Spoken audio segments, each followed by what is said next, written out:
Yeah, good evening, my dear students. I hope you are in good health and taking good care of yourself in these difficult times. With the December 2021 examinations just a step ahead, I am confident that you all must be busy with the preparations to reach your much awaited target and achieve the anticipated goal. This is very crucial phase of your life. So it's advised to all of you to get fully engrossed in your studies and inculcate an integrated approach to resolve the problems. You need to capitalize on your strengths and bolster your weaknesses. You must spend quality time in understanding the concepts and make sure that you particularly focus on the topics that you find it difficult to understand to sort out all the loose ends. Self-study and self-confidence are the master's keys to unfold the doors of success in any sort of examination, whether it may be the professional examination, your real life examination and all. With this, on behalf of Board of Studies, I, Dr. Ruchi Agarwal, along with CA Arjit Sethi, welcome you for the virtual coaching classes of Paper-7B Strategic Management at Intermediate Level of CA course. Students, my dear students, basically we have a general notion regarding that the chartered accountants maybe they good in education and skills, having strong expertise in the area of accounting, auditing, taxation and business laws. Today, the situation has evolved as they are increasingly occupying key strategic roles in the organization. I repeat, the key strategic roles in organizations. From routine-backed jobs, they have reached the boardrooms. Do you know the meaning of boardrooms? Like the corporate level, we can say. In many organizations, chartered accountants are managing the complete organizational affairs as CEOs, CFOs, managing directors, MDs of the company and like so. Strategy is also important at other levels of management. It is not only about that the persons, those who are doing services and those who are in the job, they are only required strategic management. Even though those who are practicing chartered accountants needs to appreciate, understand and implement strategy as they have to manage things professionally and work through highly complex and competitive environment. Thus, strategic management is very, very important for chartered accountants also. With the changing scope of the chartered accountancy profession and multifarious nature of the profile of professionals, the students need to learn newer and different concepts and acquire multi-dimensional skills. With this focus, the subject of this strategic management has been included in the new course of chartered accountancy.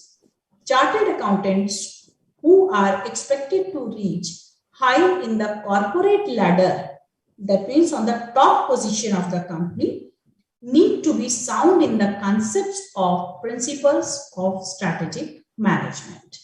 The study material is meant to be a small window just to watch and enjoy the world of business organizations. You are advised to take a keen interest, a deep interest in the subject, not merely for passing the examination, but for making your own professional career path more manageable and meaningful. With this, I had just briefed that what is basically the importance of studying strategic management, and now come to the point where generally students require that how we can crack the examination and all. With this, I just pinpoint few of the points which student must aware before writing or before preparing the strategic management. My dear students, the very first thing and utmost important thing is you must be aware about the weightage of the topics, skills, what basically institute requires from our students, and what should be the weightage of the complete syllabus. So as I hope so that you all must be aware about that this strategic management particular paper is of 50 marks. And it is divided into 8 chapters. Please remember that all the chapters are equally important. We can't do limited study, or we can't do skip particular chapter or particular topic. That's why I'm again repeating that each and every chapter is having equal weightage. We have a weightage of minimum 6 marks, and maximum, the upper weightage of a particular chapter is 12 marks, and the minimum weightage is 6 marks. And the kind of level we expect from the student is in this paper there are 2 levels. Level 1, which is comprehension and knowledge, which consists of 50 to 70%. Then second level is level 2, which is analysis and application, which consists of 30 to 50%. That means if in the paper 50% paper comes in a comprehension and knowledge level basis, then analysis and application consists of 50. And simultaneously, if comprehension and knowledge is about 70%, then analysis and application is 30%. In any case, this limit, particular weightage will definitely adhere by the paper setters. So, while preparing yourself for the examination, you should be, or rather, you must follow and have a look in our mind. Before moving ahead in the session, I would like to address few of the general queries which we generally received in day-to-day out functioning of the Board of Studies from the students. Generally, students asked, especially in the strategic management, that how to prepare for the exam and how to score good marks. In every session, few of the students generally ask these 2 questions, because most of the students thought that this just to get the good marks is very important. Otherwise, as a faculty of strategic management and from the Board of Studies platform, my advice to all the students are, please read thoroughly all the concepts and implement those strategic concepts in your life. If you will able to do that, I am sure that you will definitely score good marks. But different students can have different approach to study and assimilate the concepts. Whatever be your approach, you should not take the subject lightly. First, remember this. You should not take the subject lightly, assuming and treating it as a theoretical paper. My dear students, please remember, it is not at all a theoretical paper. It's a real-time paper. Once you get into it now, you will understand that how practical is this paper. This paper is quite interesting and quite practical. If you could be able to correlate the concepts of strategic management with the developments taking place in the business world. Business world means that whole globally, whether it may be your Flipkart, Whatnot deal, Facebook's deal, or you can say Amazon's growth strategy as a strategy, cost leadership, or even you can take the political examples like recently we have seen that Afghanistan is captured by Taliban. So definitely all these situations get impacted our business. Recently by Talibanis as captured the Afghanistan, immediately our dry fruit rates get shoot. This is the very real example and very recent example which I am telling you. If you are not aware about it, just today go to some grocery shop, kirana shop, and ask that what are the prices earlier was and what are the prices today are.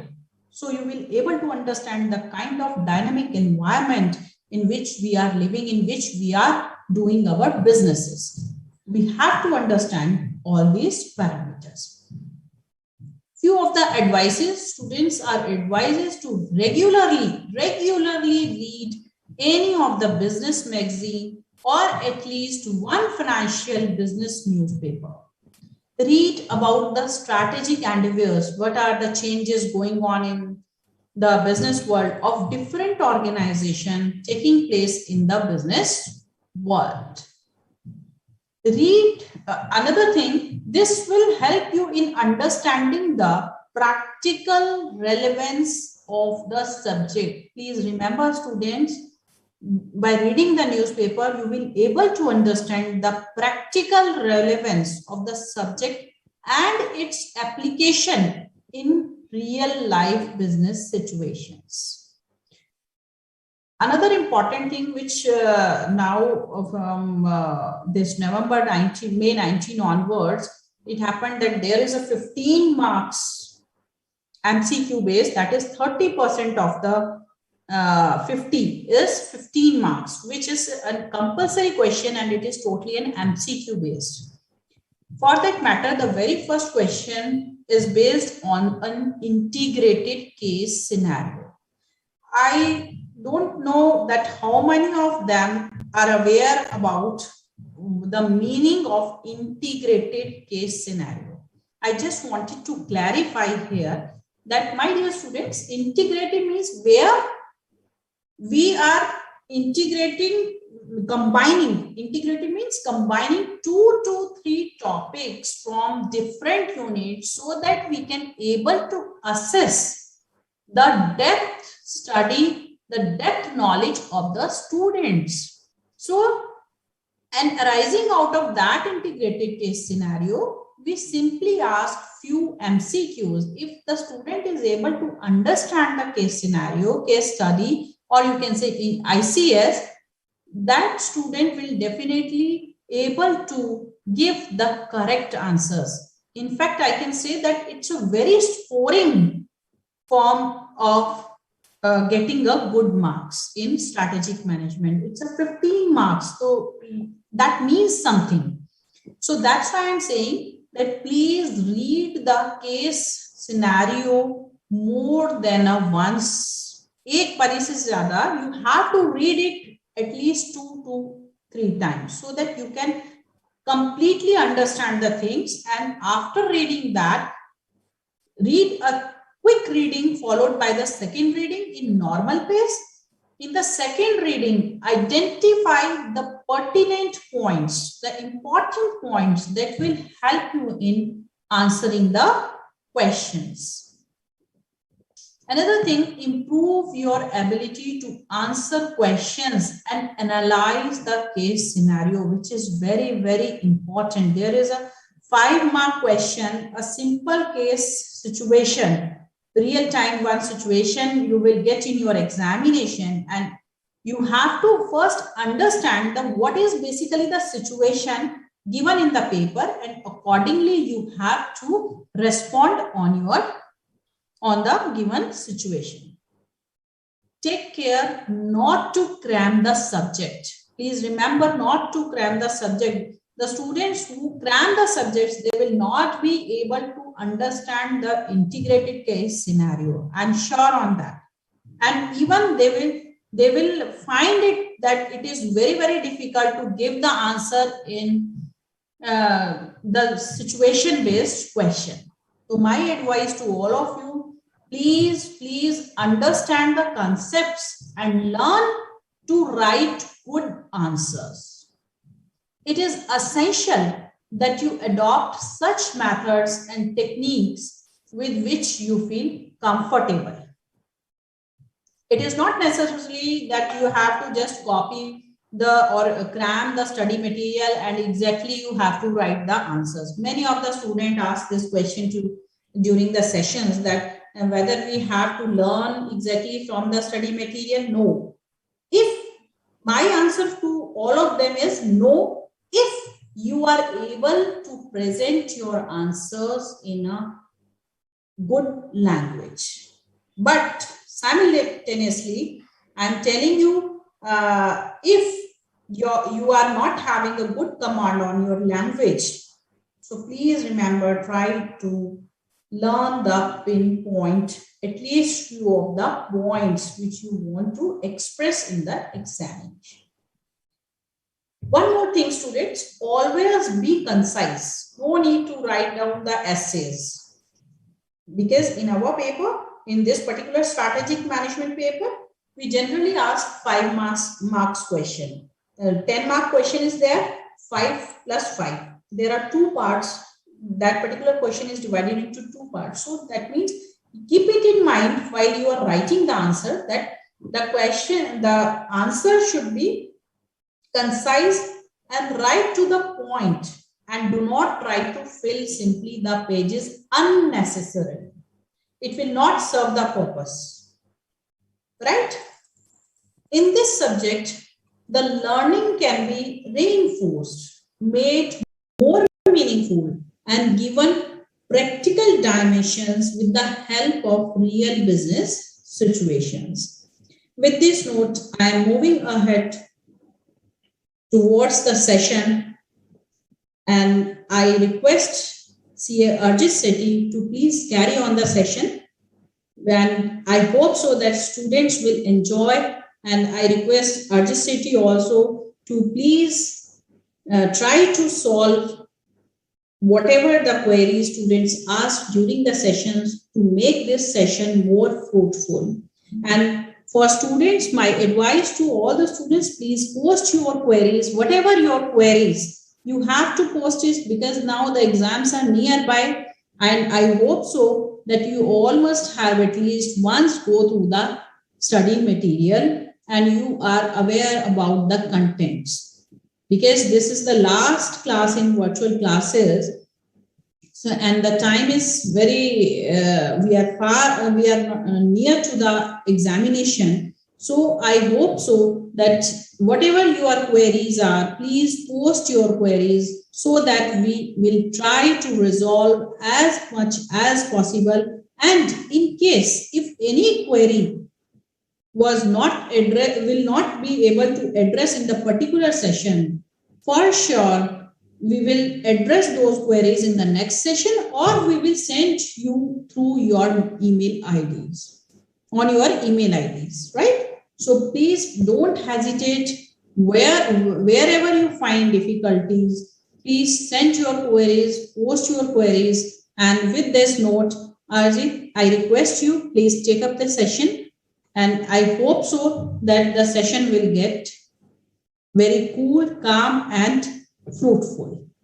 Absolutely, ma'am. Thank you so much. Thank you so much for a wonderful introduction, ma'am. Like as ma'am has rightly said, this particular subject is extremely interesting. I can assure you on that.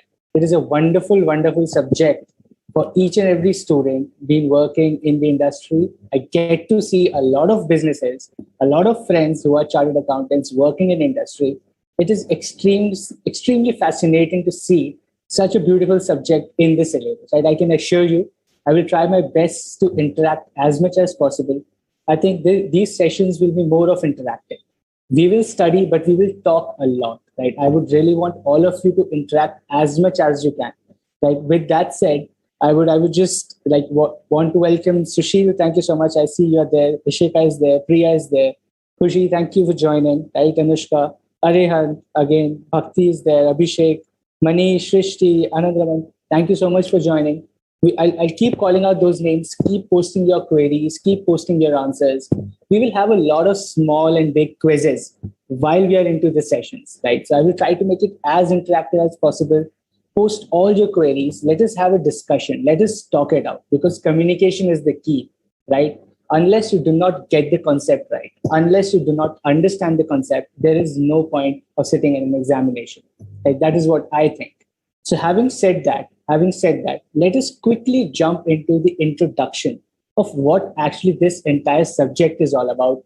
Why are we pushing so much that this is so interesting? This is business is what is happening outside the world, right? Beyond books, beyond your household, the four walls of your house, there is a beautiful world that is flourishing every single day. People are facing challenges, they're strategizing, they're taking actions, they're planning, they're taking some actions, and then they're finding those results, right? And that is how businesses are flourishing. Right? So we will have a wonderful, wonderful time talking about this subject of strategic management, right? So I will just quickly jump into this first session of strategic management, which is about chapter one, which is introduction, right? So my name is Sierjit Sethi, and I welcome you all to this session of strategic management on ICAI's beautiful, beautiful platform, right? Okay. First of all, we need to understand what management is. All right. We all keep talking about like the management of Tata Group. We talk about Ratan Tata. We talk about management of Infosys is Narayan Murthy. Right. We talk about management of Wipro is Azim Premji and his son Rishad Premji. Right. But what is management? Like who are the people who are managing? What do they actually do? What is management all about? Right. So the basic understanding, the very basic understanding of what management is, it is a key group in an organization that take charge of all the affairs, right? It is the key group, the most important people who are taking decisions for the business, for the organization are called management, right? To perform the activity, they have to perform a set of interrelated functions. All right, I will just highlight this word. It's so important. It is interrelated functions, right? Interrelated functions. The functions they perform, the decisions they take are interrelated. That means one decision affects a lot of other decisions in the organization, right? It is interrelated. Nothing is in isolation. For example, if you decide to eat ice cream tonight, right? After this session, you decide to eat ice cream. That's a very small decision, but it is interrelated. How? You have to understand where am I going to get that 20 rupees or 50 rupees. If you decide to eat kasata, it's going to be a 50 rupees ice cream, right? You have to think where are you going to get that 50 rupees from? Then which shop or which place you are going to buy it from, right? So your one decision that you want to eat ice cream has a lot of different decisions to take care of, interrelated functions. Similarly, for a business, if I want to invest in a plant, if I want to build my business, if I want to grow my business, I will have to take a lot of other decisions. Where is the money going to come from? What are the people I would want in my team? What are the different countries I would want to go and explore my business, right? So these are the people. These are the people who are taking all these key decisions. So key group of people who are taking all the decisions of interrelated functions, right? To attain its objectives. The objective is to increase the shareholders' wealth, right? That is what we all have been studying in chartered accountancy, to increase the shareholders' wealth, to increase the owner's wealth. Right? That is their objective. All right. So if any questions or any issues up till now, I would really want you all to speak up or else we will go forward, right? I'll take 30 seconds to see if any inputs or any questions in the beginning. Great. Oh, yes, you remember the KBC quizzes? Wonderful. We'll have a lot of them this time as well. Yes, Namrata, I can see your messages. Wonderful. Good to see you guys coming to intermediate after foundation. Really, really proud of you guys. All right. Hi, Sudeep. Yes, I can see your messages.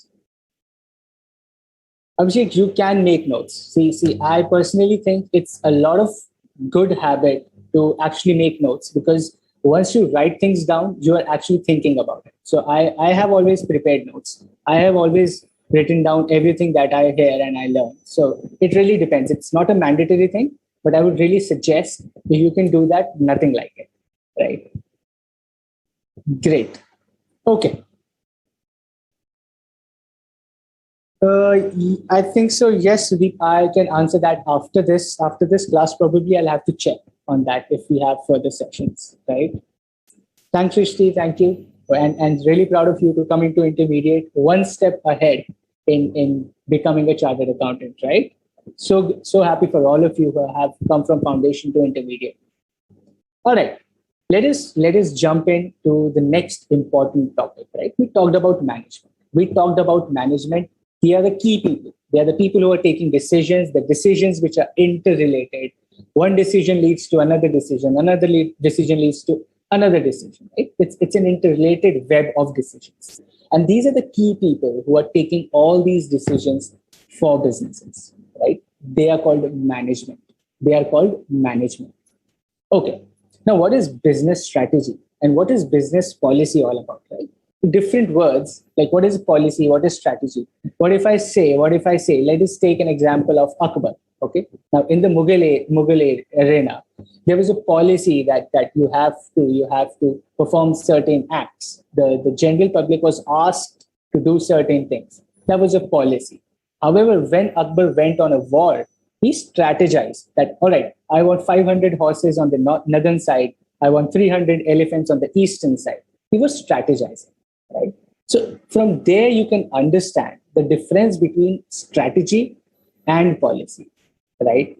We will dig into this from a business perspective. Okay. Now, a business has to respond to a very dynamic and hostile external environment. All right, read that again carefully. Business has to respond to a very dynamic and very hostile. All right. Dynamic means changing. It is ever changing. It's changing every single second. It is dynamic. And it is often hostile. Hostile means unfavorable, right? It is unfavorable. For example, let us suppose I am a manufacturer of let's say soaps. All right.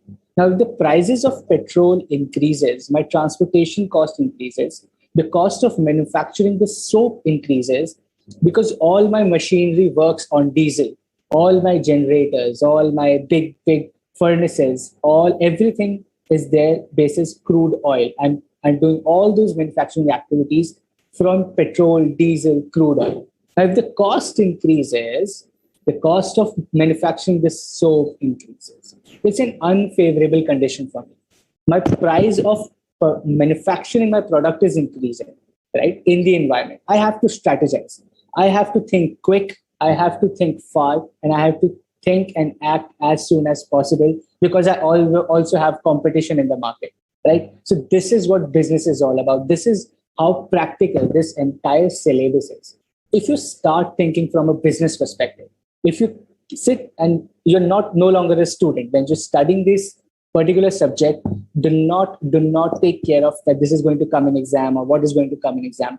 Sit down as a businessman of a very big company. Do not think yourself as a small business. You have the potential. Think of a very big business, a business which has your activities in Singapore, in Hong Kong, in US, in Canada, right? Think of a very big business. What all factors are there? What all things you have to consider? It's a dynamic, hostile environment, right? It's dynamic. It's ever changing. It is hostile. It is unfavorable. There are a lot of things that can go wrong, right? So a business has to respond to a dynamic and hostile environment always, right? Now, how does a business policy and how does a business strategy help to tackle this? We have a problem here. We have a problem here that the environment is ever changing and it is almost always unfavorable. How do I tackle that? How do I act on it? How do I create something that helps me come out of this situation? All right.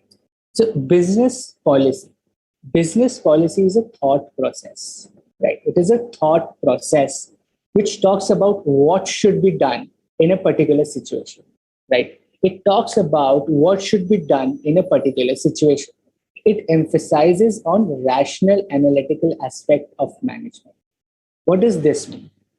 Business policy is nothing but logic. If I can put it in the simple words, business policy is nothing but logic, all right? It is a thought process which tells what is to be done in a particular situation. It is pure logic. Business policy is logic and rational means logic. So emphasis of business policy is on rational analytical aspect of management. The management, what is management? The key people in the organization. The key people in the organization have to make a business policy which is logical. If this happens, we will do this. If this happens, we will do this. If something like this happens, we will do this. They're creating a policy. Like they're creating a policy, right? It is a very broad thought process. But what is business strategy? How is it different from business policy? All right. Think of the example I just gave of Akbar, right? Now, policy is a general statement that everyone has to do this in this situation. If this happens, you have to do this. If this happens, you have to do this, right? But what is business strategy? Business strategy talks about how the policy would be followed by taking real actions. All right. Now, I'll give you a very simple example. Think about traffic challans. Okay. Now, think about traffic challans.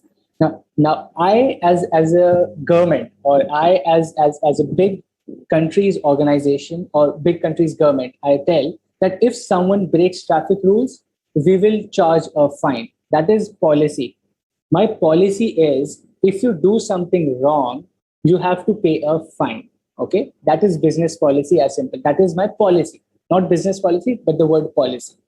Now the strategy is I will put cameras, I will put policemen on the road, I will have different people, CRPF guys on the road who are keeping a check, right? Now this is a strategy. I'm putting this policy that I have to fine everyone who is doing the wrong, followed by real actions. I'm putting cameras, I'm putting people on the road to check that. That is a strategy, right? Come to business, right? It is actually a strategy of taking real actions. Now, the policy of the business can be that you cannot bribe, right? I work in a business which says you cannot bribe anyone. That is your business policy, right? The strategy is whenever someone is bribing or is caught bribing, you fire them, you charge a fine to them, and that is how you create a culture in the organization that certain business policies follow. People will not give bribes if you have a strategy in place to find them, right? It is a long range blueprint of an organization's desired image. Like we talked, culture, it is a desired image. I will have a business policy that my company does not give bribe at all. It is a very neat and a very, very ethical business, right? And I have strategies within the business that are very long term to create my desired image, to create the desired image of the business, its direction and its destination, right? One of the best companies, ethical companies, all people are true to the business, people work for the client. A lot of things, a lot of policies, through a lot of strategies, I will implement in the business. Simple. Business policy is a broad thing, what is to be done. Business strategies, how is it to be done? All right. What is to be done? How is it to be done? Okay. Great. Any questions on that? Any doubts on that? Anything that is not clear? Just put in your thoughts, right? Yes, Shamin, I can see your messages. I can. Any doubts on this? Any questions up till now? Or we will move on to the next one. Wonderful. I see no questions. So that I think I'll take it as a good feedback that no questions and this is clear, right? Okay. Now, we were talking about business policy. We were talking about business strategy. We talked about management. But this entire subject, this entire chapter of introduction is of strategic management, right? Now, where is business policy? Where is business strategy? Or how does management is different from strategic management?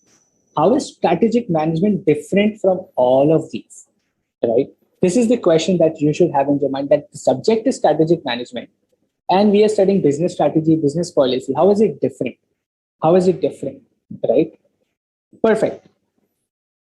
Now, if you read the definition very carefully, if you break the entire definition of strategic management, right, you will understand that it is a never-ending managerial process. It is a never-ending managerial process, just like chartered accountancy course, right? It is never-ending. You keep studying. It's a well.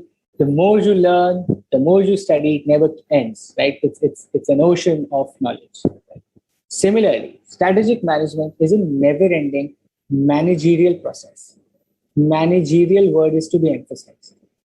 The people who are taking decisions, the people who are taking decisions for the organization, they are involved in strategic management because it's a managerial process. It's a managerial process. It is not a process of people who are actually executing. Right? People who are executing are doing the work, but people who are taking decisions are the one who are doing strategic management. All right. It is a never-ending managerial process of doing what? Right? What do these people do? What is management actually doing? Right? They're sitting in lavish AC rooms, big beautiful buildings on the 110th floor, clouds underneath them. What are they actually doing? What is strategy management? Why are they valued so much? Right? Why are people at the topmost level valued so much? Because they're doing strategic management. They're valued so much because they're doing strategic management. And what is strategic management? If you understand this, you will get to know where you have to be in life and why are those people valued so much, right? First, they develop a strategic vision. What do? They develop a strategic vision, right? They're visionaries. They see the future. They plan for the future. They expect something to happen in the future. They have an analysis. They're smart enough. They're intelligent enough to understand what is future. I'll give you a very simple example, right? You must be reading a lot about electric cars, electric scooters. Everything is becoming electric, right? Now, some of the companies, right, I will not name those companies, but some of the companies could envision that future is electric cars, electric vehicles back in 2012, right? Some of the companies, very big names in India, they were focused on understanding that, all right, in next 10 years, our country is going to go through a lot of electrification of vehicles, and they started investing in infrastructure for electrification of vehicles, right? Those people sitting there in strategic management level, the management of those companies are doing strategic management. They're developing a strategic vision. All right, now this is what future looks like. We will go and do this, right? They're creating a vision. They're setting objectives. From the same example, back in 2012, they sit down and they understand that, all right, the future is electric. Everything is going to be electric. Cars are going to be electric. Scooters are going to be electric. We are going to set an objective that by 2017, 80% of the money that we earn is going to be invested in electricity. It's going to be invested in electric motors, or is going to be invested in electric chargers or electric batteries, right? They're setting objectives. Sitting at the top, the management is taking strategic management decisions. It is a never-ending process. Something new keeps coming by because the environment is dynamic and hostile. It keeps changing. You cannot just sit down and think that, all right, 10 years we'll do this, and just sit down and think that we will not do anything else. No, it is a never-ending process. It is a never-ending process of developing a strategic vision, setting objectives, crafting a strategy, right? Crafting a strategy. We will understand this in detail, but to brief you, like I talked, what is a strategy? When you're buying ice cream, you have to understand kahan se paisa aayega, right? Where is that money going to come from? Am I going to take it from my mother? Am I going to take it from a friend? Or I have that money saved from my last pocket money. I will use that. You have to craft a strategy. All right, so yahan se I will get money, wahan se I'll get money, and then you use that money to decide, all right, this is the shop I'm going to buy from, or this is the shop, this also gives me 5 rupees of discount. Let us go and buy from that. So a lot of decisions. You're crafting a strategy. Similarly, a business thinks, all right, I have to invest in electricity. This is the strategy. I'm going to start investing in southern part of India, which has cheaper transportation. I'm going to distribute in Orissa and Jharkhand because the prices of electricity are quite huge. I can earn good money. So a lot of things, a lot of decisions, right? A lot of things go behind crafting the strategy. That is what strategic management people are doing. They're implementing that. All right, so decided this is the place I'm going to invest. Here is the money I'm going to invest. Let us go and do that. Let us go and do that. Actions are important. You cannot just think, sit, and ponder. You have to take actions. And that is also part of your strategic management. Implementation. Implementation. You implement this strategy that you have crafted. All right. You get up from your house, you go to the shop, you buy the ice cream, you implement. You take a decision of electrifying your entire business. You get ahead, you invest money, you take loans, you start building factories, you start building batteries, you start investing in infrastructure, you are implementing. You're evaluating the strategy, all right? In 2015, you understand, all right, it's been 3 years, we have invested in electricity. Do we still see that by 2022, India is going to have electric vehicles? Do we still envision that? Is our vision still the same? Is our vision still logical? You have to evaluate your strategy as well. Is it relevant or not?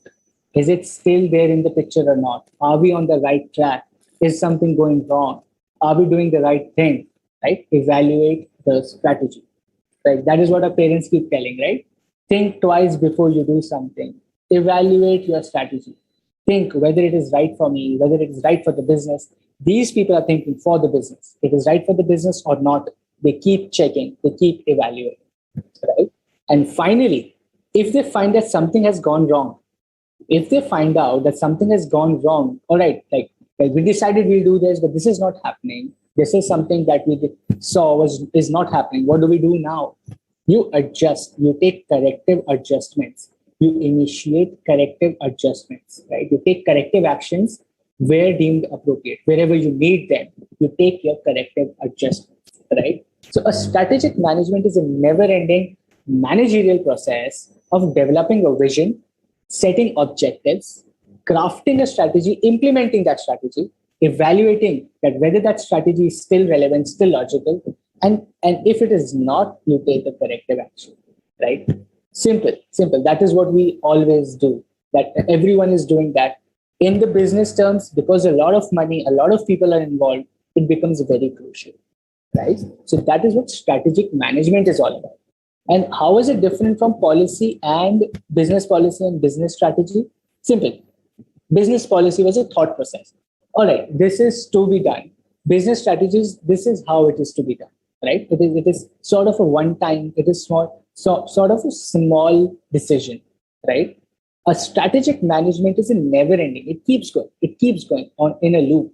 Every single day you sit down, you think, you evaluate, you set objectives, you craft a strategy, you tell people to implement that, you keep a check, they're implementing or not, you evaluate if it is right or not, and you take corrective actions, right? So that is what strategic management, this entire subject, this entire session is going to be about. A lot of interesting case studies, a lot of interesting questions, a lot of different examples from recent businesses I will bring for you, right? A lot of things are happening in the business. If you read the newspaper, it is even better than watching Big Boss, right? It is even better than watching Big Boss. It is so interesting out there, what is happening with business, right? Okay. A quick question for all of you on the screen. A quick question for all of you on the screen is, which is used with reference to a key group in an organization in charge of its affairs? Super simple question. We just talked about it, right? Very simple question. Just to bring you back to senses, what we are talking about here. All right. What do you think? Is it A, strategy? Is it B, management? Is it C, execution? Or is it D, monitoring? Which of the following can be used to refer to the key group in an organization in charge of its affairs, right? Till you people are answering, I will just read through a lot of doubts. Good to see a lot of questions. Pawan, you have to read the study material. There is no substitute to study material. These sessions are there to interact, to communicate, let you know what the subject is all about. You can make notes, whatever you understand. Everything is from the study material, right? Everything is from the study material. That is your Bible, right? All right. Arihant has a good analogy here. He says 700 marks in intermediate. The strategy is high concentration, right? On the harder subjects and normal concentration others. So study for 10 plus hours a day.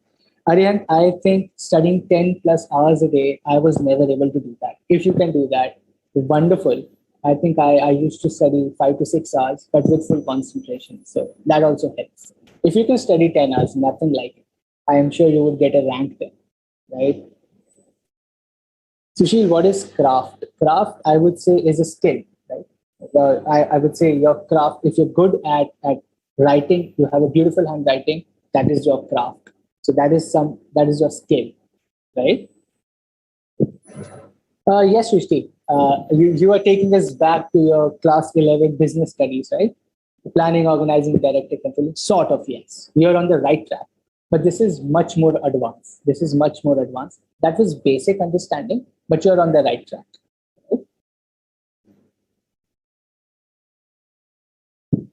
Right. The process explain can only be beneficial if done in that same particular step. Yes, absolutely. Absolutely. If you're evaluating and you implement, that is not going to help. It has to be in the steps. Right? First, you create, you envision, then only you make a strategy. It has to be in that step. Right? Ishika, what newspaper? Any newspaper, but I think a lot of good business newspapers, apps. I think a lot of phone apps are there. You can refer to a lot of apps out there. Wonderful, Ricky. Good to see you here as well. All right, a lot of answers. Good to see a lot of answers. Everyone is saying option number B, management, and that is absolutely right. Management. Right. Key group of people you talked about, Ratan Tata is in the management, Narayan Murthy Infosys in the management, Azim Premji, Premji, Wipro management. Right. A lot of the key people who are taking all the decisions for the organization. Wonderful. Yes, Manshur, your questions are. I can see your comments. Yes, I can. Strategy management is the continuous process of comparing the missions with overall visions. Sort of. I would say that is not completely wrong. That is not wrong at all. It is a different definition. But yes, if you're getting the concept right, what strategic management is, continuous process of simple, develop, set objectives, craft a strategy, implement, then evaluate if it is right or not, and you initiate corrective actions if you think it is not right. Okay? That is what we do when we hide things from our parents as well, right? I think business and your personal life are actually the same. You develop a strategy, all right, I will get out of house at 12 in the night. You set objectives, I'll be back by 3 a.m. in the night, right? You craft a strategy. When everyone is asleep, I sneak out of the door. You implement it. Then you think, oh no, I shouldn't be doing this. You evaluate the strategy. I think this is wrong. I should not do this. You take a corrective action. You go back to your room and you sleep. Right? So a lot of this is also strategic management in personal life, but similar thing happening in your business as well, right? Great. All right, Akshay, bad handwriting, but good presentations using language will do this in the exam. I think, yes, handwriting shouldn't be an issue unless the examiner is able to read it. If you write something like doctors, I don't think even beautiful present, if you highlight a straight line, that is not going to help. You have to write clear words, right? Okay, wonderful. Next quick question, a big one this time. Let us see who can pull this off. The question is on your screen, ladies and gentlemen. Originally called what? Originally called what? Strategic management emphasizes the monitoring and evaluation of external opportunities and threats in the light of a company's strength and weakness and designing strategies for the survival and growth of the company. Such a long question. How do we solve this? This is what is going to come in examinations, right? The previous question is not going to come. Questions like these are going to come. So we better practice this. Welcome to intermediate level. Great. Read the question carefully. It's on the screen. And I will wait for the answers. Right? Great. I can see your messages, Ashwini. I can. Actually, I'm trying to improve my voice. Probably I'll get Amitabh Bachchan's voice next time.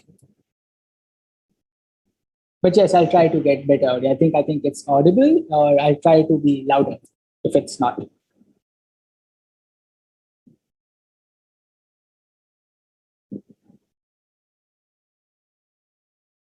Namrata, I think the gap shouldn't be a concern for you, right?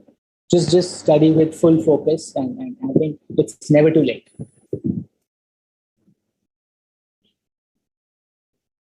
Wait, I already have answer from Gayatri. Good speed. Waiting for others. I'm waiting for others. Great, I have a few answers. Good. Okay, this is nice.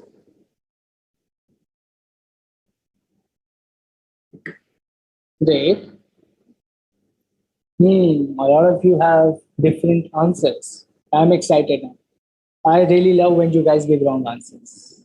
Sad of me, bad of me, but I like it. When the answers are wrong, I think, all right, now I need to put in more efforts. Mixed answers. Good. I think that's a good question then. All right, last 5 seconds for all those who haven't answered. Last 5 seconds. We also have to take care of the time. The examination is time bound. Okay. Great. The correct answer is business policy. The correct answer is business policy. All right. Why business policy? Because originally it was called business policy. The strategic management was originally called business policy, and it emphasized on monitoring and evaluating external opportunities with regard to your strengths and the threats and your weaknesses in designing those strategies for survival. Right. Originally it was called business policy. It underwent a lot of thought. It underwent a lot of study, a lot of transformation in terms of big people in big business schools like Harvard Business School sat down to understand that there has to be something very crucial to the management. And what is it called? It is called strategic management. So originally called business policy, it churned out, they found out the steps for strategic management, like we just studied, the 5-6 steps, and now it is called strategic management. All right, great. Next question. Okay, a lot of questions because questions are going to win matches, right? If you get the concept right, you get the questions right. I think that gives you a lot of confidence. Okay, now, simple questions. I think we have just studied this. I'll be putting more and more questions because the concept gets clarity from the question. All right.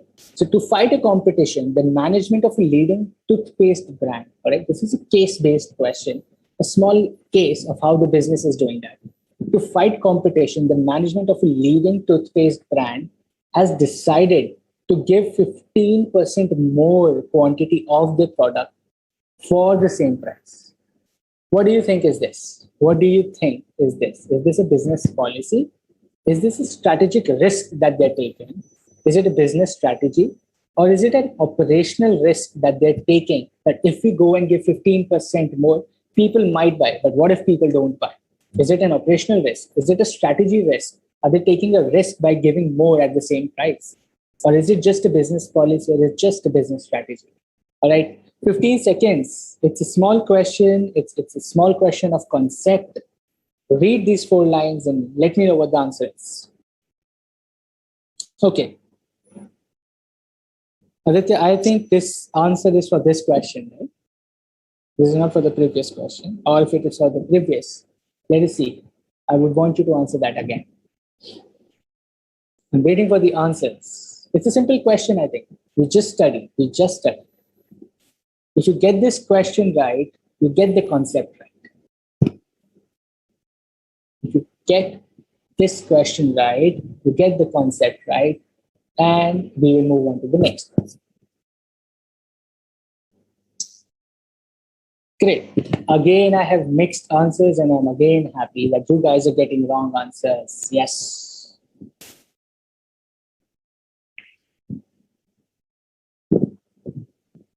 Is it business policy? Is it strategic risk? Is it business strategy? Or is it operational risk?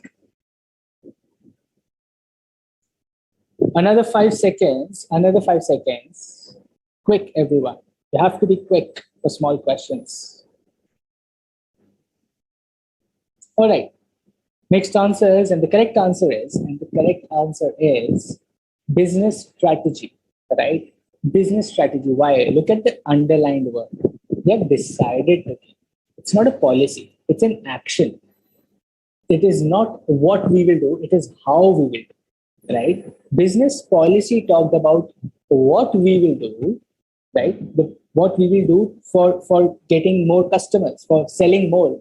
We have to sell more is a policy. It's how do we sell more?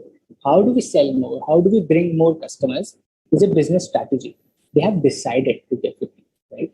It is not just a thought process, it is action. They're doing it. So that is business strategy. You have to be careful. You have to be careful when you read the question, what the question talks about, right? It's a business strategy. And strategic risk and operational risk are entirely different concepts. We will study that in depth in the coming sessions, right? In the coming times. But this is business strategy because it is action. You're taking action. The business is taking action, right? Wonderful. Differentiate between policy and strategy. That is what I did, Shan, right? A thought process is what we want to do and how we want to do. This is how we want to do it. It is business strategy.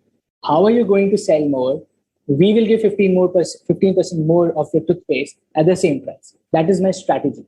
That is my strategy, right? Great. The next topic talks about why do we actually do strategic management? Why do I even spend time in strategic management? Why does management even do strategic management? Why is it needed? Or why do we need it? It is not needed, or is it needed? Let us see why. All right. The question is simple. Why is strategic management needed? What will it give me?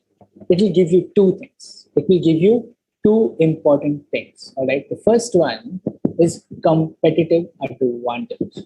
It will give you competitive advantage. It helps you create competitive advantage. What is competitive advantage? Competitive advantage is going to be used in the entire subject multiple times. If you understand this simple line, what competitive advantage is, it will be super easy for you. I'll just highlight it in another color so that you remember this. It is something unique and valued by the customer. A competitive advantage for a business is something that is unique. That is unique means only you have it. Only that business has it. And it is valued by the customer. And it is valued by the customer, right? It is important that the customer values what you have extra from your competition. Like it is important that customer values that, right? So what is competitive advantage? Simple one-liner. You have to remember this. It is going to be used in the entire subject. In all the 8 chapters, you will read this. Competitive advantage. It is something unique that the business has, and it is valued by the customer. And it is valued by the customer. Now, I'll give you a very simple example. The example is Apple iPhone. Okay. The example is Apple's iPhone. It is something unique. Have you seen a product as good as Apple iPhone in terms of technology, in terms of design? There are really good iPhones there, but people value that more. This is something very unique to them. The design, the quality of the product is this something unique that they have. Not even single iPhone you will see that lags or there is problem unless there is a technical problem in the piece itself. But iPhones or Apple products generally have a very high quality, right? Have a very high quality, and customers value that. It is important that the customer values that. Now, probably if I start a business and I say my phone is better than your phone, but the customer does not value that, that is not my competitive advantage. I might go on to say that, all right, I am better than Apple. I make better products than Apple. And that is my competitive advantage. I'm better than Apple. But the customer doesn't value that.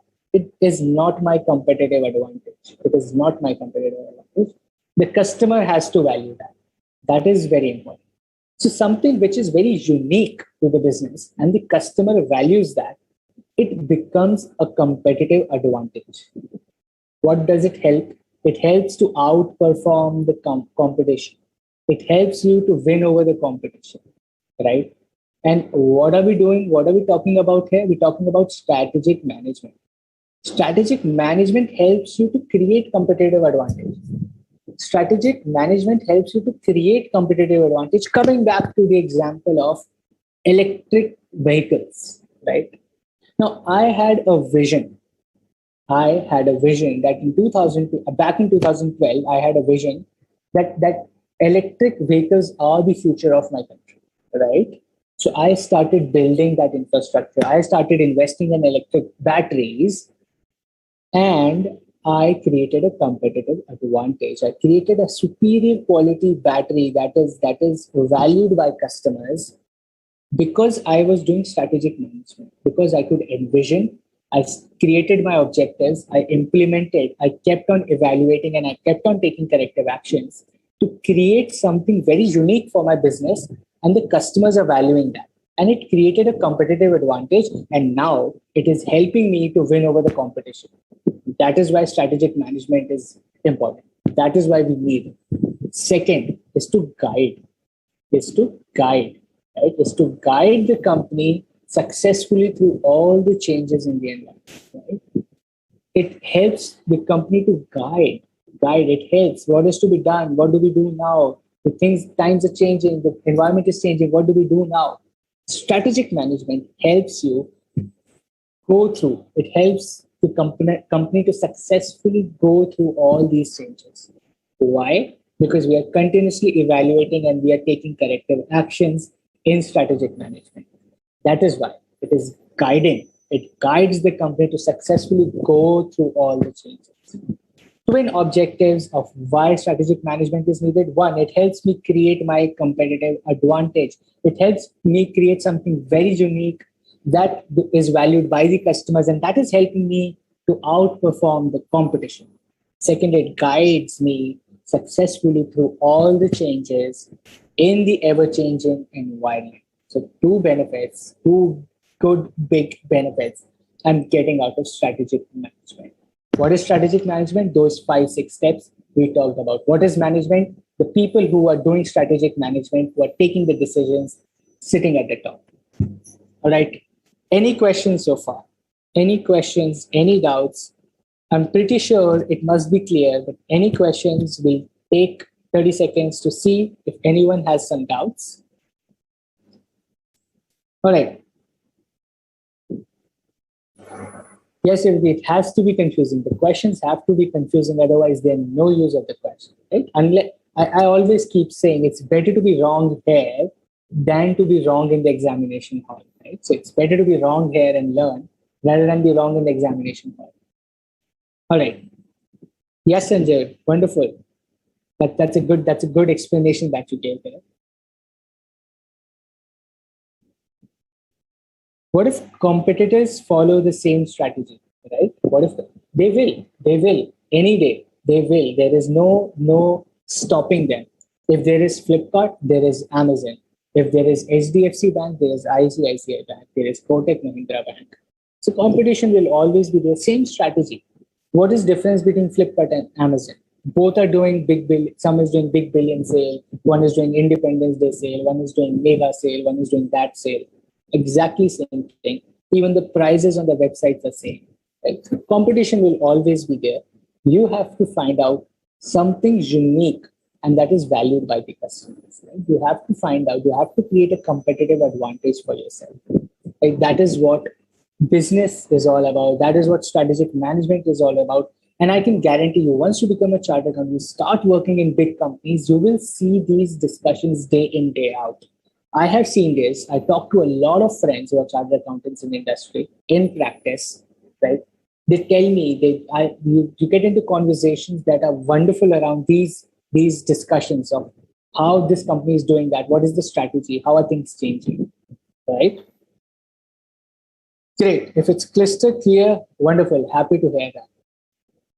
So one question from Abhishek is, if it being unique is not beneficial, it must be valued by the customer. Yes.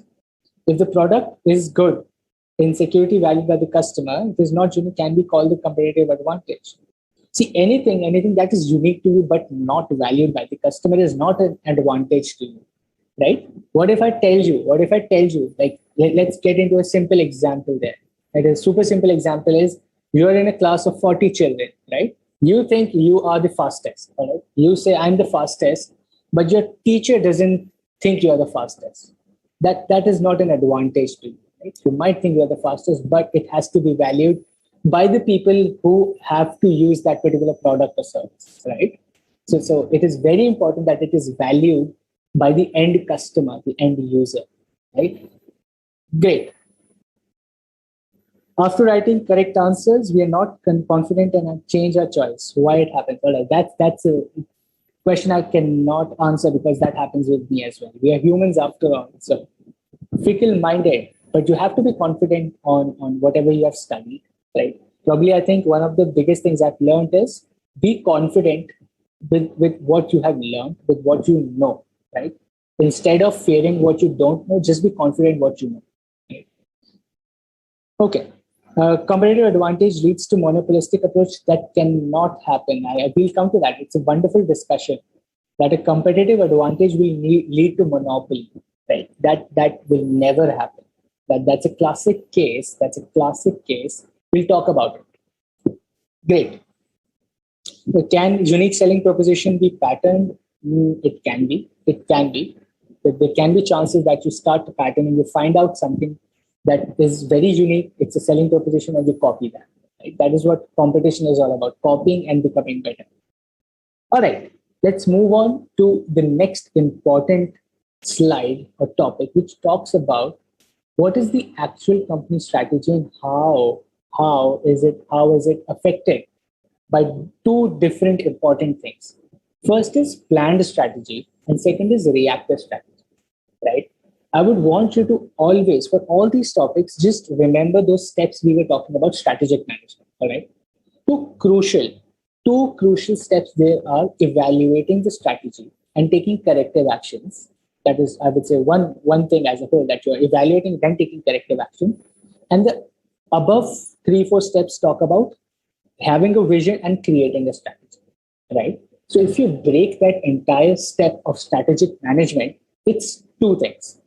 You have a planned strategy, right? There is one thing called planned strategy. I envisioned opening electric vehicle factory. I envisioned that. I created a strategy. I planned a strategy. That was a new initiative for my business, along with ongoing strategy of my business. I did not stop my ongoing business, but I added a new initiative. I envisioned the future, and I planned that strategy. All right, I planned that strategy. Now, if there are changes in the environment, if there are changes in government regulations, if there are opportunities no longer in India, but opportunities in Africa, what if Indian government says that, no, we will not go for electric cars until 2030, but African countries say that 2070, let us start electrifying our cars. You have to react. You evaluate your strategy and you take corrective actions. You make changes to that strategy, right? That is a reactive strategy. Once you see a change in the environment, once you see something is not going as you wanted, you take a quick action. You are smart, you are quick, you are on the ground, you are analyzing, you're making your strategy changes, and you react to the changes. That is called reactive strategy. That is called reactive strategy, right? It is an adaptive reaction to changing circumstances. It is adaptive reactions to changing circumstances. So a planned strategy, you have a planned strategy that, all right, this is what we're going to do. But then you see, all right, there are changes, and you react, and you react. Now combining these two is what is all about your actual company strategy. That is your company's actual strategy. You planned something, and you reacting to some of the changes that are happening basis that planned strategy. So that becomes your actual company strategy, right? It's a combination of planned strategy and reactive strategy. But how? But how do I react? How do I know when do I have to react? How do I know when things are going wrong? How do I know what is to be corrected? How do I know that? It's a tough question. It's a very tedious task. It requires a lot of efforts. It requires a lot of brains. How do we do that? That is why you study strategic management. That is why the management people are so highly paid. That is why the strategic management people who are taking those decisions are on the top of the company. They're sitting on those big buildings on the top floors, like driving big cars, taking decisions, making great money, having a great life. Right? Why? Because they're taking so much of effort. They're putting down their brains, strategizing the planned strategy and also the reactive strategy. But how do they know this? When to react? What is going wrong? How do we correct it? Because of this, right? Remember this. Remember this. Experience, right? Experience. They have experience of the business. They have experience of the industry. And that is why they know something is going wrong. They have experience, right? I'll give you another example is when your father or your mother says that you're not doing the right thing, how do they know that you are not doing the right thing? How do they know? Because they have been kids as well. They have gone through that age. They have experience, right? They have experience. Technical know-how. They're technically sound. They've been doing this job for the last 20, 25 years. They have the technical know-how to understand how the industry works, how the company works, what is going wrong, what might go wrong. They have the technical knowledge, right? They have the resources. They have people to work for them. They have money to work for them. They have network to work for them. They have relations with government, with policymakers, with bankers, with institutions to help them understand what is going wrong and what could go wrong, how the future looks. They have resources. They know the strength and weakness of the company, and they know their competitive capabilities, whether they can win the competition, whether they can be better than the competition or not. They know each and everything, all right? They know the strengths and weaknesses. They know their competitive capabilities, right? That is how a reactive strategy is made. That is how a reactive strategy is made. That actual company strategy is a combination of planned strategy and reactive strategy. And how do you know when to react is based on experience, your technical know-how, your resources, your strength and weakness. They know the strength and weakness. You know the strength and weakness, and you know your competitive capabilities. Right? So that is how you react. And that is when you know when to react and how to react. Right? Any questions so far on this? Any questions? We'll take a 30 seconds or 1 minute on that. Let us see if any doubts. Or if it's clear, I would also want you to just post in that it's clear. That really helps me understand because I cannot see your faces. So I would really want to read if that is clear or not. Or if any questions, please shoot. So mega discount offers nowadays is a sign of healthy competition. Absolutely, yes. Till the customer is valued the most, customer is the king, right? It's a healthy competition. Unless it becomes available only to a small segment of people. Right? It is healthy unless it becomes only available to a small segment. If it is available to everyone, it's healthy. We'll come to that. Corporate level, divisional level, we'll come to that. That is up next. Right? Yeah, Nokia is an example of not reacting. That is right. If you do not react, you will be out of business, just like Nokia, just like BlackBerry. It's adapted. That's a spelling mistake there. Wonderful. Aryan says, clear as 24 karat gold. Thank you, Aryan. I would also appreciate if you send 10 grams to me. Right. Okay. Wonderful.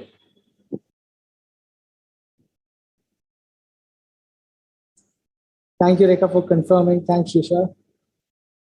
Right, Anand, what is technical know-how? Technical know-how is your technical skills, is your technical knowledge of the industry, of the business. That is your technical knowledge, right? A mechanic, a plumber knows how to change, I would say, tap of water, right? That is his technical know-how, if you can understand that. Great. That helps. If it is clear, that helps me to understand that we are on the right track. Good. I am, Priyanka. I'm getting your queries. Yes, I am. Is there a question that you have? I would really appreciate if you can type it again. Pawan says, what about strategy in startup or something new? Exactly same. Why is a startup different for strategic management? It's exactly the same. Exactly the same for startups as well. Exactly the same. You envision, you create objectives, you implement, and you keep changing. It's a never ending process. It's a never ending process.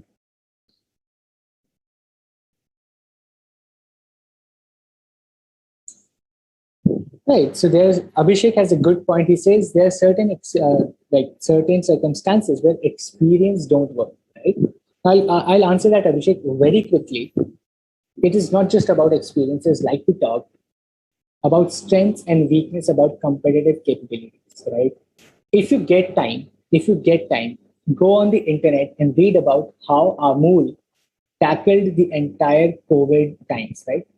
2 years, Amul is a company that has grown by 40% within COVID. Like while COVID was there, when most of the businesses were going bankrupt, Amul has grown 40%. Right? It is not just experience, it is about your strengths and weaknesses. It is about your technical know-how. It is about your resources, how you use your resources. A lot of things go into React, right? That would be interesting if you read about how Amul tackled COVID. Great case study. Absolutely, you can score 100% in strategic management. Why not?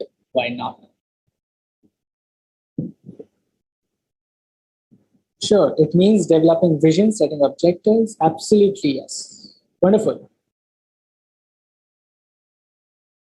No, there will be experience or technical knowledge. You will have a strength or weakness, right? So, out of these, anything can be helpful for you to take a reactive decision. Anything out of these can be helpful. Initiative is something new. New initiative, new ideas, right? Initiatives are ideas. Okay, quick question there. Quick question on the screen. 20 seconds. Indicate the attribute of a planned strategy, right? Indicate the attribute of a planned strategy, right? That's a tough question, I think. But that is just what we study. This is just what we study. Indicate the attribute of a planned strategy. You have to be careful on the words. Planned strategy is what we're talking about.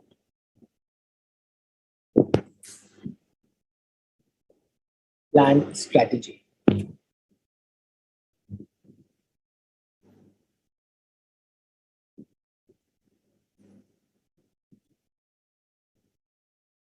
Indicate the attribute of a planned strategy.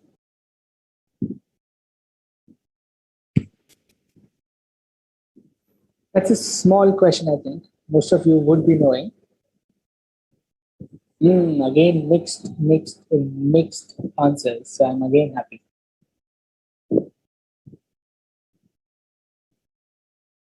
Where the strategy takes time. It doesn't happen overnight. It might happen overnight, but not generally.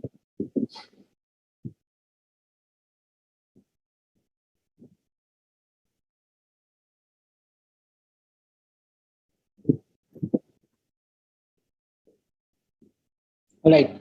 I don't see a lot of answers. Why are you guys gone for dinner? We will stop in next 30-40 minutes. So bear with me. Great. Nice. A lot of right answers as well. Okay, so the attribute is being proactive. Yes, the planned strategy talks about being proactive, right? It talks about being proactive. That means taking, or I would say, be envisioning things, taking new initiatives is proactive. You're doing it on yourself. Something is coming in, then you do it, that is reactive. If you from yourself are doing something, that is proactive. Simple example, you open your books yourself and start studying, you're proactive. Your mom comes into the room, gives you a tight slap, and you start studying, that is reactive. All right. So this is proactive. Proactive means planned strategy. You do it on yourself. There is no reaction to change. It is something you do yourself. Great. Now the question arises. Why is it so important? We just talked about what it gives, right? We talked about how it helps, competitive advantage and guides. Now my question is, why is it important? Simple, super simple. We'll complete this very quickly. It gives direction, right? It gives direction where we want to head, right? Just we talk, we envision, we implement, we know where we're heading. It gives a direction. It enhances proactivity. You guys just gave the answer. It enhances proactivity. It helps the business to be active, to keep on working for the future, for the benefit of the organization. It enhances proactivity. It provides a framework. This is to be done. This is how it is to be done. This is what we do. This is how we do. Right? For all the major decisions, it gives a framework. It is not just like you start doing anything. It's proper framework. This is what we do. This is how we're going to do it. And let us start doing it. And as we do, if something goes wrong, we will change it. Right? It provides a framework. It acts as a pathfinder. Right? Why? Because it gives direction. So it acts as a pathfinder. Because it is giving direction, it acts as a pathfinder to various business opportunities. Once you start something new, you find a lot of things. Right? Someone is making reels on Instagram. They start as a dancer, but ultimately they start making funny videos. Right? As you go in the business, as you start doing something new, you find more opportunities. It acts as a pathfinder. Same for businesses.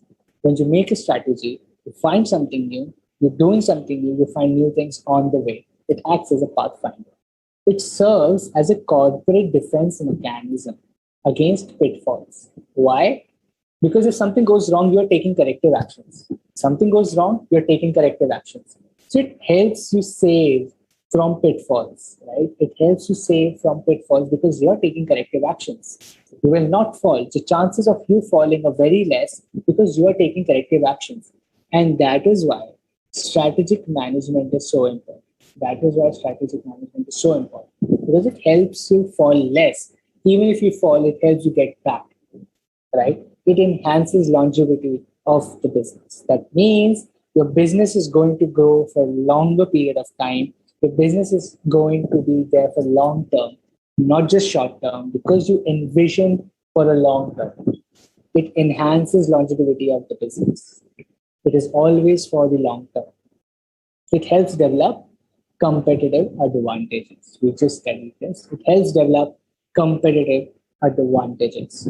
So 7 points, why strategic management is important. It gives direction. That is why it acts as a pathfinder. It's done. Enhances proactivity. You are always proactive. You're thinking for the future. It provides a framework that you are going to do this and this is how you're going to do it. It acts as a corporate defense mechanism against pitfalls. It helps you fall less. Even if you fall, strategic management helps you get back because you are constantly evaluating what is going wrong and how to correct it, right? It enhances longevity of the business, right? It helps develop certain competitive advantage, something very unique to your business that is valued by the customer, competitive advantage. Okay. Simple. Adaptive. All right. I have a question which says, please explain adaptive. All right. What is adaptive? I'll give you again a very simple example. Let us suppose when you get into a swimming pool. All right. If you get into a swimming pool, what do? You start moving your hands, you start moving your legs, you start getting your face out and breathe, and then again you go back. You're adapting to the change. Your body is breathing air right now without any effort, right? But once you're in the water, you're adapting to different things. You walk on 2 feet, but you swim with your hands as well. Right? So you're adapting. Adapting means whenever there is a change in the environment, you also change your actions. The way you do things also change. That is being adapted. Right? Okay. Realistic goals, that is extremely necessary. If I tell you you have to study 30 hours in a day, if I tell you you have to study 30 hours in a day, that tell me a strategy of how do you plan to study 30 hours in a day? Can you give me a strategy of studying 30 hours in a day?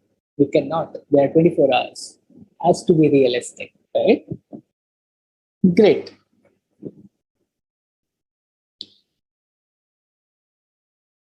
Okay. Any other doubts on these topics so far? Any clarity? Anything that you see is missing?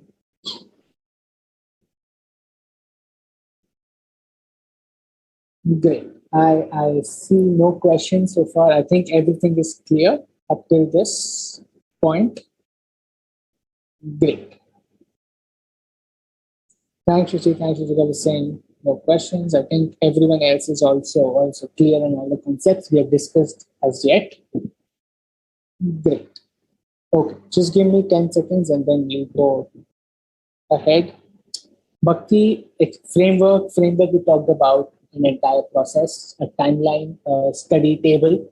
I can, if you relate to that, framework is like a study table. Oh, I would say your timetable, sorry, not study table, but timetable, the study timetable, right?